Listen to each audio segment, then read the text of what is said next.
Hey guys, it's Kelly and welcome back to my channel. I am so excited about today's tour because I have a 2022 Nissan Pathfinder Platinum Edition behind me that Nissan actually sent me to drive for the whole week. I was like, can I put my car seats in it? Can I drive it around town? Can my kids have goldfish in it? They said yes. So I have been putting this car to the test and I'm really excited to share my thoughts as a mom with 2 young kids. If this is your first time joining me, my name's Kelly and I'm the car mom. I review cars for moms and for families. I'm a mom of 2 and a certified child passenger safety tech. Okay, let's get started. Spoiler alert, I love her.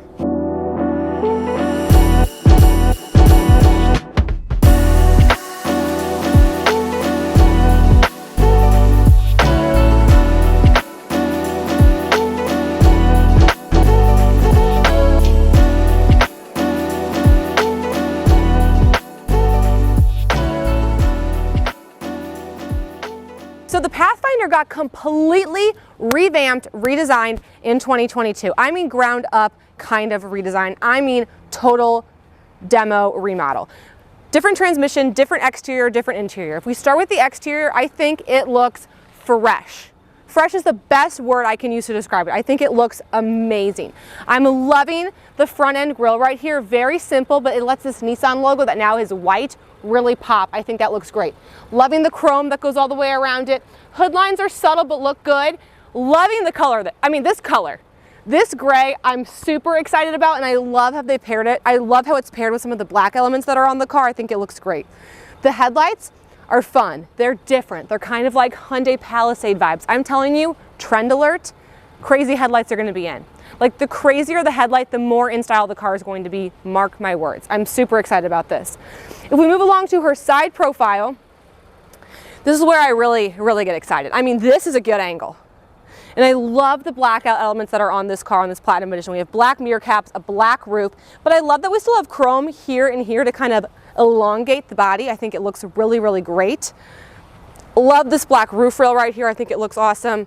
Cute. This is kind of like Kia Carnival vibes, but I like that it's not like a piece of chrome, whatever. This is looking cute.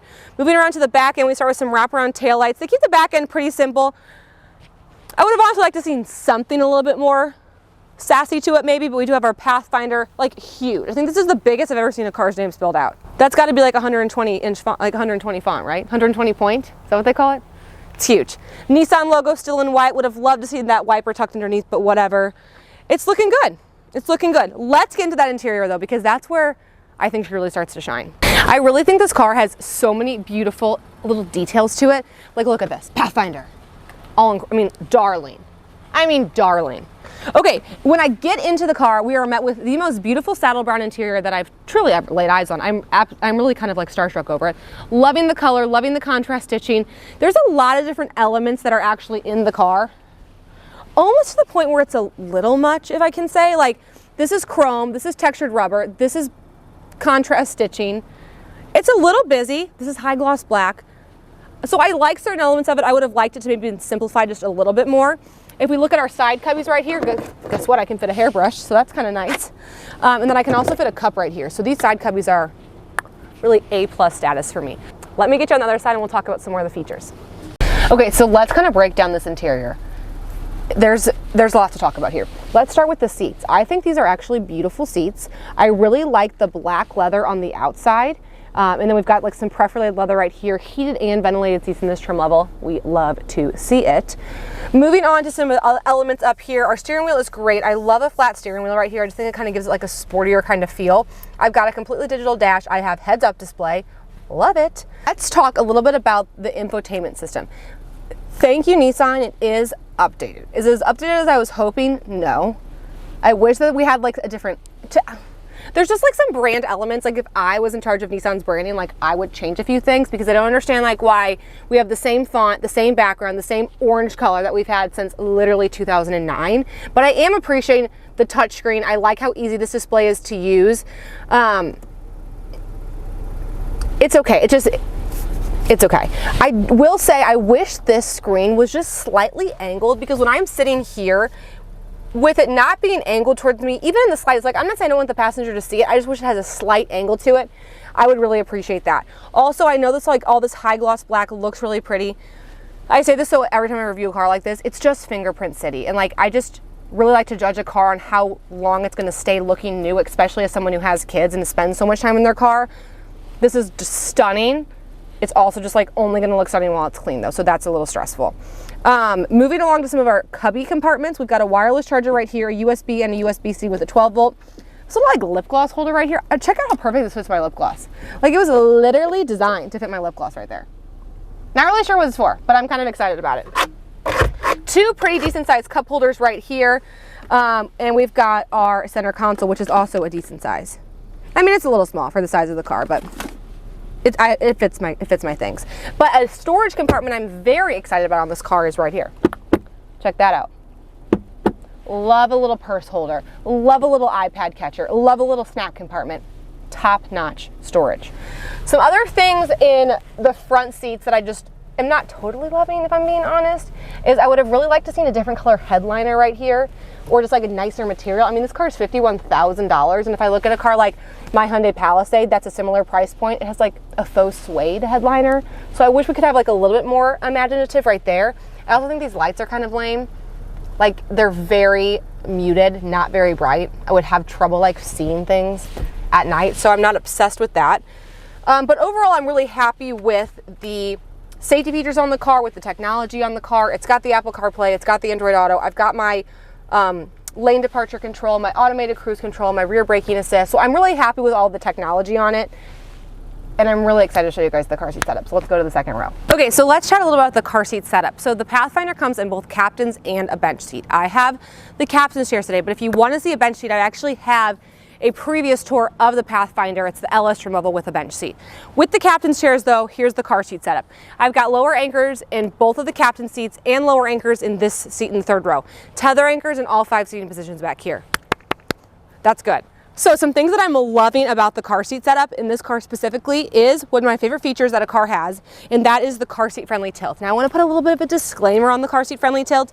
It is not designed for every single car seat in every single car seat situation. Lower anchors have weight limits. So depending on your car seat, especially if your child's in like a forward-facing car seat, you may not be able to install the car seat with a lower anchor. This feature only works when a car seat is installed with a lower anchor. It works with rear-facing and forward-facing car seats. However, with a rear-facing car seat, you would have to move this seat up to probably utilize it. I have a Kleck Orb booster seat. So this booster seat is installed, it's a rigid latch, so I've installed it with the lower anchors, and then it would give the child the ability to, like, you know, put their seatbelt on when they get into buckle. But what's cool about this is if you had someone who had to access the third row, there's two ways that you can access the third row. You can either use this button right here, or there's one on the back of the seat. I really like when they put the third row access down here, because if you think about who's going into the third row, it's the freaking kids. So like, why are you always trying to put it so high? If I hit this button right here, this looks scary, but it's not. The entire seat tilts, and then it would allow me to go to the third row. This is not designed to do with a child in here. And in fact, the car actually has weight limit sensors, so it would not activate if there was a child in the seat. But as you can see, since it doesn't affect the integrity of the installation, I can now access the third row with a car seat installed. This would also work great if you had like an infant base that needed to be in here, like an infant seat space. I love this feature. I think it's great, and it's on both sides, which is really exciting. Okay, so this is my daughter's car seat. So this is what she's been riding around in for the week. My son has not been in this seat. He has been in a Graco Extended Fit because he's still rear facing as well. But as you can see with this seat set for myself, we have some really good clearance right now. I felt like my installation was good. I felt like the head clearance was good. I love the fact that it has built-in sunshades.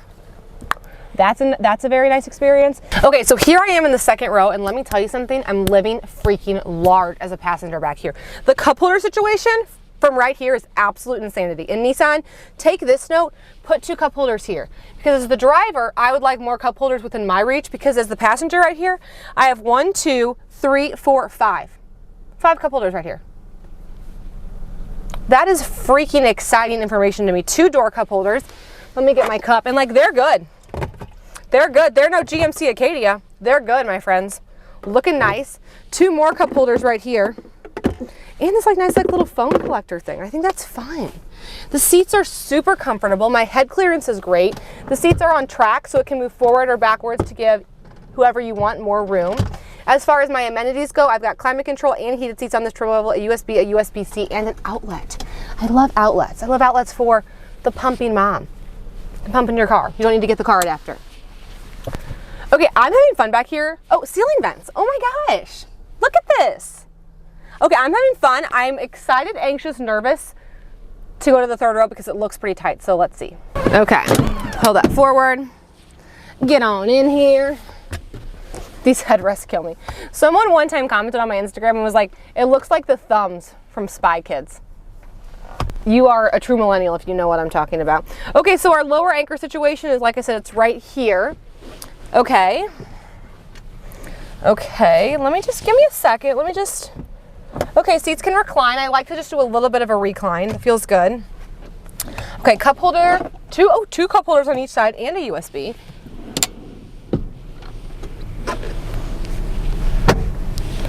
Okay. Okay, that's what's just pushed all the way back, and that's absolutely not going to work for me. This is the knee room I have. It's in fact that I do not. So let me move these forward just a little bit, and then we'll see. Okay, this is much comfier. This is like all day long, I could ride back here. I think it's funny that they put 3 seats back here because it's going to be a no from me. It would just get way too narrow to have 3 of anything back here.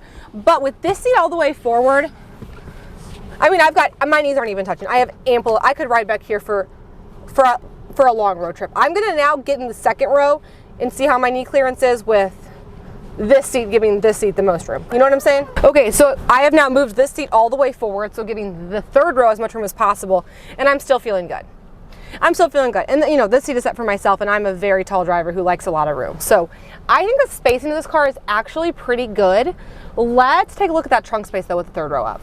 I'm honestly so nervous to open this trunk because let me just say it barely fits. So I brought the Up a Baby Vista stroller today because I just knew my Mockingbird double wasn't gonna fit. I knew the Bob double wasn't gonna fit. So I was like, let's just try to give her a win. Yeah, see, that's what I'm saying. So here, I mean, here's a shot. It's like you're playing like stroller Jenga. I'm not saying it's not gonna work, I'm just saying it's a little difficult. But here's something that's fun. Here's something that's fun for me that I wanna talk about. This is so well designed, and this is also in the new Infiniti, which I was so excited about. First of all, so deep, and I love that this thing is kind of on, like, I guess a springboard is what you would call it, so it stays in place. So no matter like where, so if you go up here like this, it will lock like that. So you can like load it properly and then close it. And this is so nice. This is like all plastic in here, so like throw some soccer cleats in here. Do you know what I'm saying? I love, love, love having this plastic part here. And what I'm gonna try to do, I'm gonna try to do something crazy actually. This is a little trick, guys. Not everyone knows about this.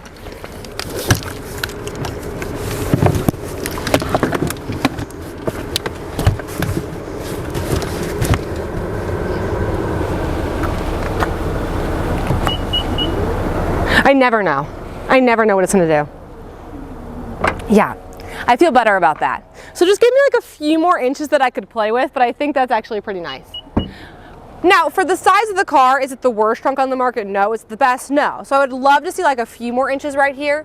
Let's put this seat down, all these seats down, and then we can kind of get a better look of our trunk space. So I mean, it's a pretty decent size trunk with the third row down. Third row up, I think it's livable. I don't think it's livable with a stroller. So just something to know. But I really do feel like for having, like, for a family of 4, like third row when you need it, like third row for when the cousins come over, but like not everyday life, I think it's a really good car. I really like it. I think like a car that this one's gonna get compared to a lot is something like the Palisade and the Telluride, and people always ask me like which one I prefer. And I think from a car seat setup, I definitely think the Pathfinder has more flexibility. One, because you have the car seat tilt. Also, with the ability to put tether anchors across the entire bench, that gives you more flexibility for forward-facing car seats, because if you remember in the Palisade and the Telluride, the tether anchors are only on the driver's seat and the middle seat, but they're too close to actually fit 2 forward-facing car seats back there. So I would say like for 3 to 4 car seats, if you had to fit in a car this size, like I would choose, I would definitely choose this one over the Palisade and the Telluride. I think I like the exterior styling of this car a lot. I do think I like the luxurious feeling of the Palisade. It's too early to say which one I like the drive of better, but stay tuned because we're going to be doing a driving impressions video, which will be taking this car to the important places like to get a coffee, to a Target perhaps. Okay guys, so that's going to wrap up my 2022 Nissan Pathfinder Platinum Edition. Thank you so much for watching. Please give this video a thumbs up, subscribe to my channel, and comment below about which car I should tour next. All right, let's build my very own 2022 Nissan Pathfinder. So exciting. Okay, let's click on into it. And here we go. A couple of trim levels to go through.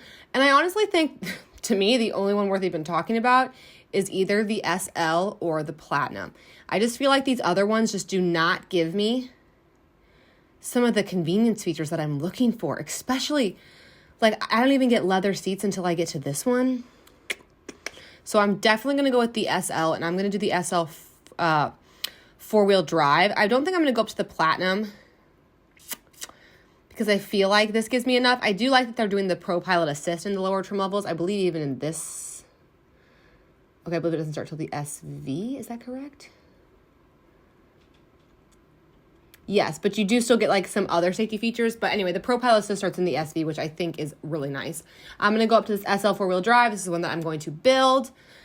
And then we're going to get into, don't need this, the paint color. See, I'm already at 43,000. I really want to try to keep it as low as possible. But like, I'm loving this two-tone. Like, I'm obsessed with the two-tone. Let's see what this blue looks like. No. I think that looks sharp. I feel like this like bolder gray is just like kind of like be a little too trendy for me. Okay, why can I literally not stop? Why do I like the green? Shut up. That's so Range Rover. I'm feeling spicy. I'm going to go with that. Oh, but it's extra. Let's just see what the green looks like. Why do I like the green? Am I crazy? I'm going to go for it. Okay. Then we kind of just can like add some additional things. I'm going to skip those. We're going to go into interior. I'm just going to keep the charcoal leather. Let's see if there's any of this technology that I want to add. I don't even know what this is. Tablet holder. No. Okay, I don't feel like I need any of that. Let's just skip on to packages. Like I said, I'm really just trying to keep this as low as possible. So I can add this SL premium package. I'm just like wondering what it does. Okay, 20-inch wheels. Sound system. Okay. Oh, here it is. Oh, panoramic sunroof. Captain's chairs, removable center console. I don't think I'm going to add that.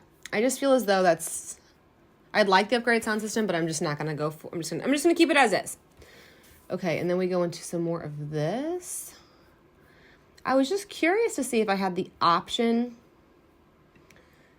to add the captain's chairs without getting that one package, or how exactly that worked. I'm not totally able to find the exact answer. Okay, so I guess that's going to bring my 2022 Nissan Pathfinder, trying to be as cost effective as possible, to an MSRP of $43,000. And I'm assuming that means I have the bench seat, which is what I want.